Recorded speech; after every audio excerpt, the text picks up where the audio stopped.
All right, welcome back. Happy Saturday to you. Thanks so much for coming back and joining us. I'm Mike Litton, your host of the Real Estate Zone. All the information you need in today's market, and it airs every Saturday morning at 8 a.m. on the AM 1450 Financial News and Talk, KFSD.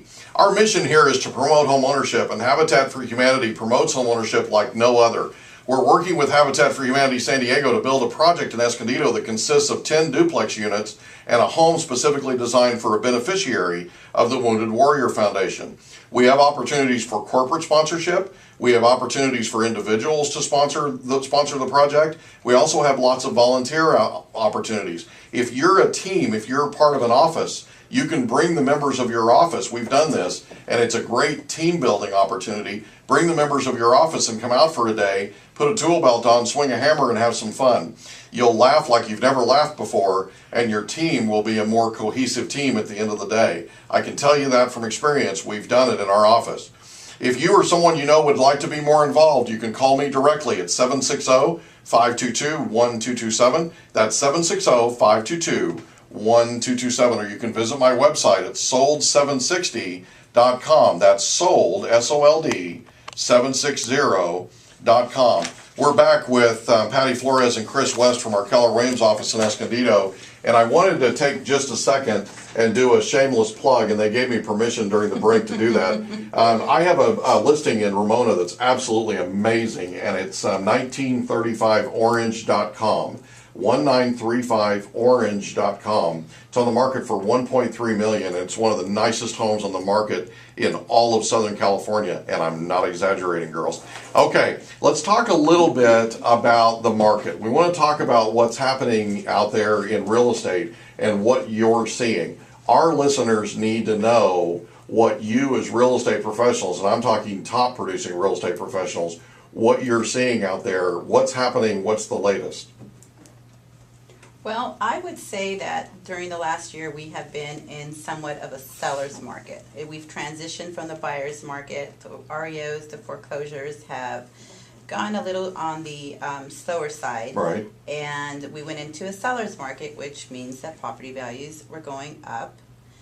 And where we are now, and inventory was low. Where we are now is, I think we're more into a probably 55, 45. 55 being buyers, 45 being seller market? Right. And okay. it's evened out a little bit in the last, I would say, even 30 to 45 days. Right. Where I've seen just more inventory. Right. Taking effect. People are getting the word that properties are going up. So the word's getting out. The word's getting out. Interest rates have risen as well. Right. And, we are definitely, it's still a great time to buy. I mean, prices are lower than they've been for quite some time. Interest rates are still at historic levels. Right. So, you really do need to go ahead and just take advantage of that. Right. So if you're a seller and you're thinking about selling, one of the things we talked about in the opening segment was we talked about market conditions with Carl Kelly from American Capital. And one of the things that he mentioned was we know interest rates are going up. We just don't know how much, and we don't know exactly when. Right. Right. And we've seen that. So if you're a seller, what's going to happen if you're a seller and interest rates go up? What's going to happen to the market, do you think? Well, there's going to be less buyers out there that are actually qualifying. Interest rates have gone up about point and a half in the last 30, 40 days. Right. So that means there are less buyers that qualify for what they qualified for a month ago. Right.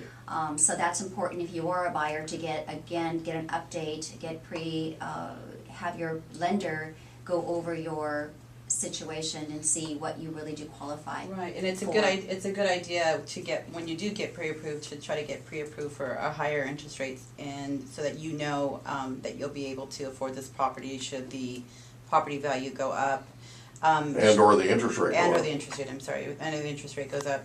And if what's being affected, the buyers that are being affected more are those who are in short sales. Right. Who 6 months ago may have been approved at 3.25, and now it's 4.75. Exactly. Right, and the short sale just got approved, and now they're opening escrow, and they're scrambling. Right. And they're scrambling. Right. Because their lender's calling them up and going, hey. You don't approve it, yeah. I have so many buyers that I've dealt with in the last year that were on the fence about buying, not buying. Now they're just completely priced out. Yeah. But this is one year that I have suffered more cancellations. Right. And it's been because, well, I'm not too sure. And, the interest rate, well, it's kind of low, but it's kind of a high payment. I think we're going to sit back and wait 30 days 30 days and just see how things